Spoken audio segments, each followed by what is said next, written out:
अस्सलाम वालेकुम, मैं हूं सैयद मोहम्मद फ़ारूक तिरमज़ी। आज की एक अहम खबर है। कल की डेट रखी है गवर्नमेंट ने आइनी तरमीम के लिए। असम्बली के अंदर कल तरमीम के लिए वोट डाला जाएगा। ना सिर्फ असम्बली का इजलास बुलाया गया है बल्कि इसके साथ साथ सेनेट का इजलास भी बुला लिया गया है। बात सिर्फ ये है कि इधर से आइनी तरमीम हो, बग़ैर किसी बहस के, बग़ैर किसी झंझट के, बग़ैर किसी परेशानी के बस आएँ, अपना वोट डालें। जिसने डालना है डाले, जिसने नहीं डालना ना डाले, चाहे ज़ोर ज़बरदस्ती जबर के साथ या जिन लोगों को कैद करके रखा गया है उनको ला के जिस तरीके से मर्ज़ी असम्बली से एक दफ़ा वोट मंजूर करवा लें। उसके बाद उसको फ़ौरन सेनेट में भेज दिया जाए। सेनेट में भेजने के बाद इसको कंफर्म कर दिया जाए और तरमीम, आइनी तरमीम हो जाएगी। लेकिन मैं आपको बात बता दूं कि ये आइन किसने बनाया था। ये आइन बनाया था जुल्फ़िकार अली भुट्टो ने, और इस आइनी तरमीम के अंदर शामिल हो रहे हैं बिलावल भुट्टो साहिब। इसके साथ साथ एक और रात की खबर चल रही है कि मौलाना फजलुर रहमान के साथ बिलावल भुट्टो का सेटलमेंट हो गई है। अब क्या सेटलमेंट हुई है, क्या इत्तफाकी रहे हुआ है, इस बात को लेके सारे न्यूज़ चैनल्स जो हैं वो एकदम से उन्होंने ये खबर चला दी कि ये वोट डालने पे मौलाना फजलुर रहमान और बिलावल भुट्टो, इनकी जो सेटलमेंट हुई है वो वोट डालने के ऊपर हुई है। लेकिन इसमें थोड़ी सी नॉलेज के अंदर कमी है। बग़ैर पूरी बात जानने सब ने खबरें चला दी। लेकिन मैं आपको बात बता दूं कि बिलावल भुट्टो इस टाइम आइनी तरमीम के हक़ में नहीं है।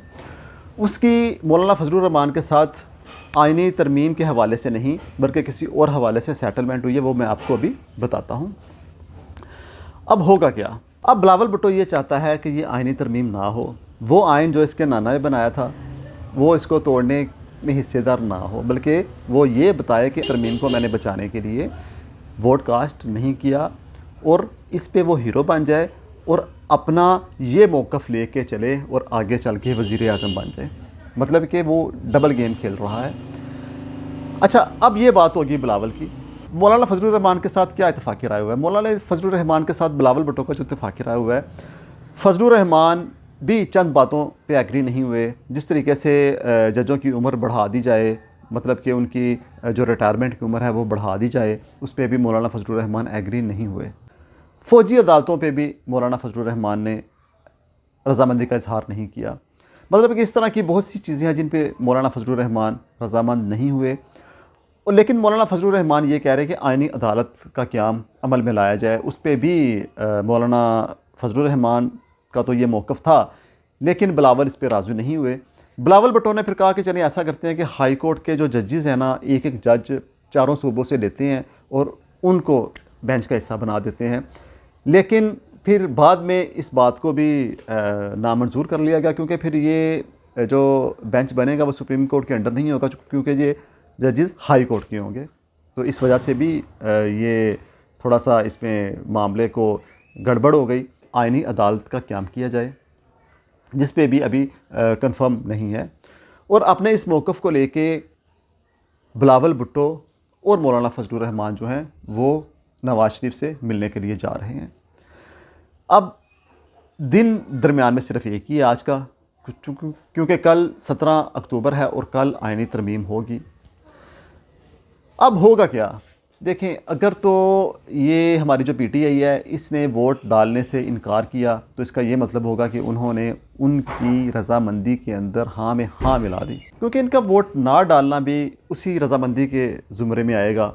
क्योंकि ये अगर उस टाइम पे मौजूद होंगे, तरमीम के टाइम मौजूद होंगे, तो ये शोर गोगा करेंगे, हंगामा करेंगे, किसी न किसी तरीके से उनको रोकने की कोशिश करेंगे। क्योंकि इनके पास भी ज़ाहिर है कुछ चंद वोट हैं, 20, 25, 30, 35 के करीब इनके वोट हैं। तो ये अगर अपने तौर पे हल्ला गुला करें, हंगामा करें या आइनी तरमीम को रोकने की कोशिश करें तो मे भी हो सकता है कि आइनी तरमीम ना हो। इसलिए इन्हें चाहिए कि भाई किसी तरीके से वॉकआउट ना करें, असम्बली का हिस्सा बने रहें, असम्बली के अंदर मौजूद रहें।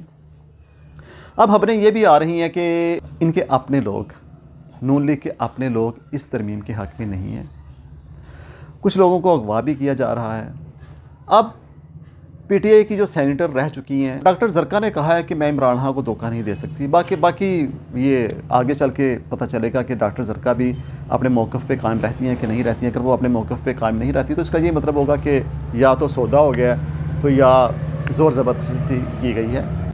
असल में जो नून लीग के अपने अफराद हैं जो वोट नहीं डालना चाहते, उनको पता है कि पहले फ़ैसले होते थे इस्टेब्लिशमेंट के ज़रिए, जो भी फ़ैसला होना था, जो भी गवर्नमेंट चेंज होती थी या जो भी रजीम चेंज होता था, वो इस्टेब्लिशमेंट के खाते में ही जाता था, इस्टेब्लिशमेंट को ही इसका तमगा जाता था, इस्टेब्लिशमेंट ही इसका क्रेडिट लेती थी। लेकिन अब इस्टेब्लिशमेंट की कोई गुंजाइश नहीं है। अब लोगों को पता है कि इमरान खान इस्टेब्लिशमेंट की जगह ले चुका है, इमरान खान एक पावर बन चुका है। इसलिए इमरान खान को साइड पे करते हुए, इमरान खान को पसे पुश डालते हुए कोई भी काम नहीं करना चाहिए। कल कला सबको उम्मीद है कि इमरान खान ही आएगा। इमरान खान को इसलिए कोई भी बाईपास करना नहीं चाहता। अब मुबीन आरफ जट की बात कर लें गुजरांवाला से। देखें, इतना ज़्यादा प्रेशर डाला जा रहा है कि आज की जो वीडियोस मौजूद हैं कि मुबीन आरफ जट की फैक्ट्री के अंदर से गवर्नमेंट के अहलकारों ने, गवर्नमेंट के नुमाइंदों ने, गवर्नमेंट के आदमियों ने ट्रकों के अंदर सारा का सारा रॉ मटेरियल या जो भी है वो सारा लोड करके तो लूटमार करके तो लेके जा रहे हैं। या तो लेके जा रहे हैं या डरा रहे हैं, या तो उसकी फैक्ट्री खाली कर रहे हैं, या उसे ज़ोर ज़बरदस्ती से मजबूर कर रहे हैं कि भाई तूने वोट नहीं डालना। इमरान खान का डॉक्टर 2 दिन अडयाला जेल के बाहर मौजूद रहा, लेकिन उसे इमरान खान से मिलने की इजाज़त नहीं दी गई। इमरान खान से मिलने की इजाज़त दी गई तो पिम्स के डॉक्टर को दी गई, एक सरकारी डॉक्टर को दी गई। सरकारी डॉक्टर ने बाहर आके बोला कि ठीक है जी, सब ओके है। और बैरिस्टर गौहर ने उसी सरकारी डॉक्टर की जो स्टेटमेंट है उसी को आगे बढ़ा के कारकुनों को कहा कि मुबारक हो, इमरान खान ठीक ठाक हैं। अब ये बात है कि एक सरकारी नुमाइंदे पे आप भरोसा कर रहे हैं और कह रहे हैं कि इमरान खान ठीक है। अब इमरान खान क्या चाहता है? मेरे ख्याल से इमरान खान ये चाहता था कि भाई अगर राब्ता हो जाता इमरान खान का डॉक्टरों के साथ, अपनी पार्टी के उन बंदों के साथ कि जिन पे वो भरोसा करता है, तो उसने एहतजाज की कॉल देनी थी, डी चौक में एहतजाज की कॉल देनी थी इस अमेंडमेंट के अगेंस्ट, क्योंकि इमरान खान कभी भी इस अमेंडमेंट के हक़ में नहीं था, ना ही होगा। तो गवर्नमेंट को पता था कि भाई इमरान खान ने जब कॉल दे दी एहतजाज की तो कारकुनों ने पागल हो जाना है, डी चौक में सब ने जमा हो जाना है। इसलिए इमरान खान के साथ किसी भी बंदे को मिलने की इजाज़त नहीं दी जा रही। हालांकि जब नवाज शरीफ जेल में था, आपको याद होगा, डॉक्टर अदनान रहता ही जेल के अंदर था। दिन के 24 घंटे 8 घंटे तो वो जेल में होता था और बाहर आकर यही रिपोर्ट देता था जी नवाज शरीफ के प्लेटलेट्स डाउन हो गए हैं, नवाज शरीफ को सीवियर अटैक का खतरा है, नवाज शरीफ को फ़लाँ बीमारी आ गई है, वो उसके लिए पाकिस्तान में इलाज मुमकिन नहीं है। वो आके बाहर आके बड़ी इस तरह की खबरें सुनाता था।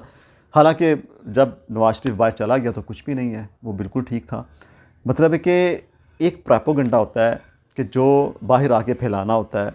इसलिए उनको पता है सबको कि इमरान खान की तबीयत जैसी भी है, अच्छी है बुरी है वल्लाह आलम, लेकिन वो ये नहीं चाहते कि बाहर आके इमरान खान की कोई खबर बाहर निकले और एहतजाज की कॉल हो। और इस टाइम वो सिर्फ उनका वो फोकस है वो आइनी तरमीम के ऊपर है। और आपको पता है कि ये जो आइनी तरमीम है इसके कितने नुकसानात हो सकते हैं। ये एक अलग बहस है कि वो आइनी तरमीम किस शक्ल में हो रही है और उसमें के अंदर क्या क्या तरमीम हो रही हैं। देखिए, मैं समझता हूँ कि इस वक्त PTI को बाइकाट करने की बजाय पार्लियामेंट के अंदर मौजूद होना चाहिए और इस तरमीम को रोकने के लिए प्लानिंग करनी चाहिए, जो भी हो सकता है। क्योंकि ये आइनी तरमीम अगर हो गई तो समझ लें कि बस बेड़ा ही गर्क हो गया। और मैं आपको बताऊं कि बिलावल भुट्टो भी, अभी तो यही खबरें आ रही हैं कि भाई बिलावल भुट्टो आइनी तरमीम में शामिल नहीं है, ना ही फजलुर रहमान शामिल है। बड़े बड़े पीपल्स पार्टी के भी ऐसे बुज़ुर्ग सियासतदान हैं जो कि इस आइनी तरमीम के अंदर हिस्सा नहीं डाल रहे, क्योंकि वो कहते हैं कि जब हमने आइन बनाया, क्योंकि आइन तो भाई क्रेडिट तो सारा पीपल्स पार्टी को जाता है ना, तो वो ये नहीं चाहते कि आइन भी खुद बनाएं और उसे तोड़ें भी खुद। बिलावल भी यही चाहता है। बिलावल चाहता है कि भाई 18वीं तरमीम ना हो, उसको बचाया जाए, ताकि कल को मैं ये बाहर आके कहूँ कि जनाब मैंने आइनी तरमीम को बचाया है, मैंने आइन को बचाया है, मेरा हक़ है कि मैं वज़ीर-ए-आज़म की सीट संभालूँ। और उसको इस बात पे थोड़ी सी उम्मीद है कि शायद मैं वज़ीर-ए-आज़म बन जाऊँ। बाकी कल देखते हैं कि क्या होता है। इंशाल्लाह कल भी जो भी खबर होगी आपके सामने पेश करूँगा। और बाकी दूसरी बात, आपको पता है कि जो पंजाब कॉलेज का इंसिडेंट हुआ है, जो कॉलेज इंतज़ामिया है वो अपने स्टूडेंट्स के साथ नहीं है, वो अपने स्टूडेंट्स के ख़िलाफ़ एक्शन ले रही है, उन पे FIR कटवा रही है, और पुलिस भी यही कह रही है ऐसा कोई वाक़या रूनुमा नहीं हुआ। बच्चों ने कहा है कि हमने ख़ुद देखा है ये सारा इंसिडेंट, हमें पता है कि कौन सी बच्ची थी, क्या क्या उसके साथ हुआ, लेकिन इस बात को लेके कॉलेज इंतज़ामिया भी फ़ोकस नहीं कर रही। हालांकि कॉलेज इंतज़ामिया को चाहिए कि अपने बच्चों पे फ़ोकस रखें, इन पे यकीन करें, इनके साथ हों, इनका साथ दें। लेकिन बहरहाल ये एक अलग बहस है, लेकिन अभी गवर्नमेंट को चाहिए कि भाई इस मामले की मुकम्मल तहकीकात करें, जो भी इस मामले में मुलव्वस है उसको कड़ी से कड़ी सज़ा दी जाए। अगर तो ये वाक़या रूनुमा हुआ है तो भाई फिर तो ये बहुत पाकिस्तान के लिए बदनामी का बाइस है। अगर ये वाक़या रूनुमा नहीं हुआ तो फिर भी बदनामी का बाइस है पाकिस्तान के लिए कि पाकिस्तान में क्या क्या हो रहा है। पहले ही पाकिस्तान पूरी दुनिया में बदनाम है। बाकी इंशाअल्लाह अल्लाह बेहतर करेगा। मज़ीद तबसरे के लिए फिर हाज़िर होऊंगा। इजाज़त दीजिए। अस्सलाम वालेकुम।